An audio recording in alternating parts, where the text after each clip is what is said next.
What's up guys, RL here for YugaTech, and just last month, Vivo brought the S series here in the Philippines with the launch of the S1. It's got a Helio P65 chipset, a 6GB of RAM, triple rear cameras, a 32MP selfie camera, and a large 4500mAh battery. Does it have what it takes to stand out even just a little bit in the crowded 2019 mid-range market? We've had the phone for a while now and we're officially ready to share our full review. Alright, at first glance, the S1 looks really stylish with fun gimmicky design cues. Our unit is in the skyline blue color and it's not the best style we've seen from Vivo. But hey, it kinda reminds me of Taylor's Lover album.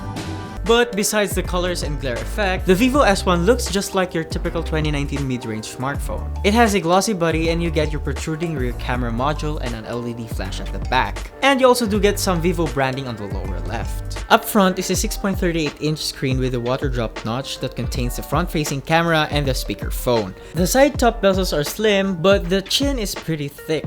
It doesn't seem to be outfitted with any Gorilla Glass, but there's a screen protector pre-installed, which is nice of them. On the right, we have the power buttons and the volume rocker, while on the left side is a dedicated button for Google Assistant, which can be regarded as one of two things. It either might come in handy or might find it annoying like Samsung's Bixby button. Anyways, you'll also find here a triple card tray with 2 nano size SIM card and a micro SD card. The buttons are made out of plastic embedded in the metallic looking frame, but they're firm and clicky. At the bottom, we have the 3.5mm audio port, a loudspeaker, and a micro USB port. A lot of mid-range phones in 2019 have already made the switch to Type-C, and since the S in S1 is supposed to stand for stylish, shouldn't we be getting the more stylish port? But for overall quality, the phone is well built. It has a decent weight at 179 grams. It's nice to hold thanks to the curved frame and glass. Although, like any glass, it attracts plenty of fingerprints and smudges. Moving to the display, you'll get a 6.38-inch Super AMOLED panel with a resolution of 2040 by 1080. Having that AMOLED experience, you can expect deep blacks, punchy colors, and sharp details from the S1. It's also bright enough to use under direct sunlight. Color temperature is adjustable in the settings, which is nice, and you can also take advantage of Vivo's native dark mode and always on display feature. But if the notch bothers you, unfortunately, there's no option inside the settings to hide it. One of the things also found here is the in-display fingerprint scanner, and if you prefer face unlock, it's available too. Both features work fine and pretty snappy, but of course, the face unlock will have a hard time under low light conditions. But surprisingly, we didn't encounter any major problems with either options. When it comes to audio, the single downward firing speaker sounds like just your typical smartphone. As expected, there's no bass, but it is audible and crisp enough for watching movies on YouTube and Netflix. If you want a better listening experience, it's best to connect it to an external speaker or use your favorite headphones. The Vivo S1 runs on Android 9 Pie skin with Funtouch OS 9. The interface is pretty simple and easy to use, though apps are placed in multiple home screens. Plus, there's no native app drawer. Also, accessing the shortcut keys is done by swiping up from the bottom, which may take some getting used to if it's your first time to use a Vivo phone. Though accessing your notifications is still done by swiping down from the top of the screen.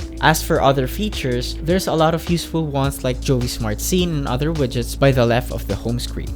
Inside settings, there's motorbike mode, ultra gaming modes, smart motion, smart mirroring, smart split, one-handed mode, S-capture, app clone, and smart click. Now let's talk about performance. Powering the Vivo S1 is a MediaTek Helio P65 octa-core CPU, coupled with Mali G52 GPU, 6GB of RAM, and 128GB of internal storage. It's a good set of mid-range hardware that can handle all tasks we throw at it, including photography, messaging, calling, scrolling through social media, and video streaming and gaming.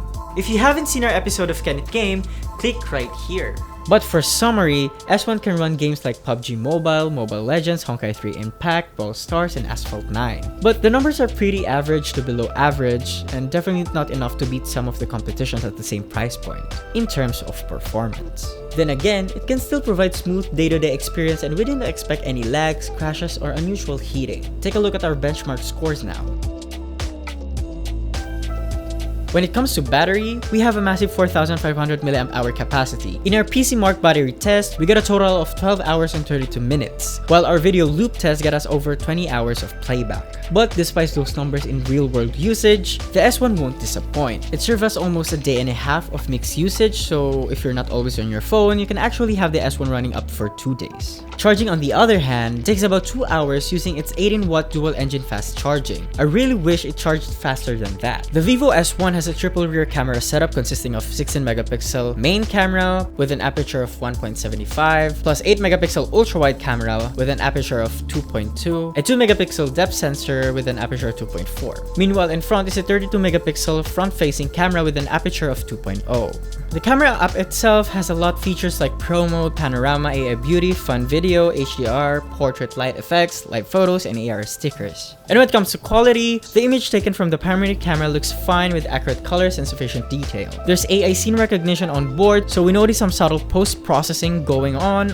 people's faces even if you don't have beauty mode turned on. Noise is evident in dim light situations. There's no night mode, so having that would have made night photos look better. For the ultra-wide camera, the 8 megapixel sensor doesn't offer that much resolution, so image appears soft when zoomed in, plus it's also very susceptible to noise. As for portrait mode, the depth sensor works well and it allows you to adjust the blur effect after the fact. Things are different though when it comes to selfies. The 32 megapixel sensor offers plenty of resolution and can preserve facial details and natural skin tone very well. When it comes to video, the Vivo S1 can shoot at a maximum of 1080p at 30 frames per second. Quality is the same as photos, but since there's no stabilization, footage can be shaky, so make sure you have a steady hand. Now that we've talked about almost everything, let's see if the price is good for everything it offers. The Vivo S1 comes with $14,999 price tag, and for this, you would be getting a good-looking mid-ranger with a large AMOLED screen, RAM and storage capacity, and battery, if it was released earlier in the year or even last year.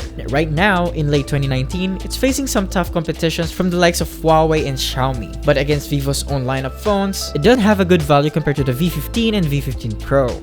But if you're looking for a reliable daily driver for entertainment, this device can handle it well. So that wraps up our full review of the Vivo S1. Let us know what you guys think about this phone in the comments section below. If you enjoyed this video, be sure to smack that like button, subscribe to our YouTube channel, hit that bell icon to get notified for future uploads, and be sure to visit YugaTech.com for the latest tech news and reviews. Again, this has been Arel, and I'll see you guys in the next one.